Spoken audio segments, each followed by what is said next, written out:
দীর্ঘদিন ধরেই বড় পর্দায় নিজের অভিনয় ও নাচ দিয়ে দর্শকদের মন জয় করে আসছেন টলিউডের জনপ্রিয় অভিনেত্রী শ্রাবন্তী চট্টোপাধ্যায়।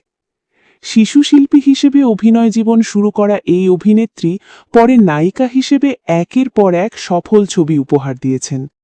মূলধারার বাণিজ্যিক ছবির পাশাপাশি ভিন্ন ধারার কাজেও নিজেকে প্রমাণ করেছেন তিনি। অভিনয়ের পাশাপাশি নাচেও বেশ জনপ্রিয় শ্রাবন্তী। প্রথাগত নৃত্যের প্রশিক্ষণ না থাকলেও তার নাচ বহুবার দর্শকদের মুগ্ধ করেছে।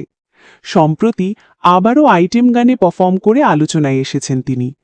কিছুদিন আগে মুক্তিপ্রাপ্ত ওয়েব সিরিজ আবার প্রলয় 2-এর কলকাতার রসগোল্লা গানে তাকে দেখা গেছে।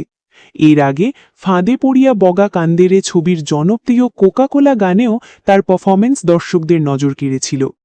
নায়িকা হিসেবে সফল কেরিয়ার থাকা সত্ত্বেও কেন বারবার তাকে আইটেম গানে দেখা যায়, এই প্রশ্নের জবাব দিয়েছেন শ্রাবন্তী। সম্প্রতি দেওয়া এক সাক্ষাৎকারে তিনি বলেন, কেন নয়, আমি মূল ধারার বাণিজ্যিক ছবির একজন অভিনেত্রী। আইটেম ড্যান্স নম্বরে পারফর্ম করতে আমার দারুণ লাগে। এতে নানা ধরনের অভিব্যক্তি দেখানোর সুযোগ থাকে এবং অন্যরকম সাজে ক্যামেরার সামনে দাঁড়ানো যায়।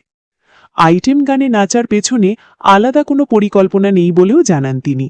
তার মতে একজন অভিনেতা বা অভিনেত্রীর সব ধরনের পারফরমেন্স করার সক্ষমতা থাকা উচিত।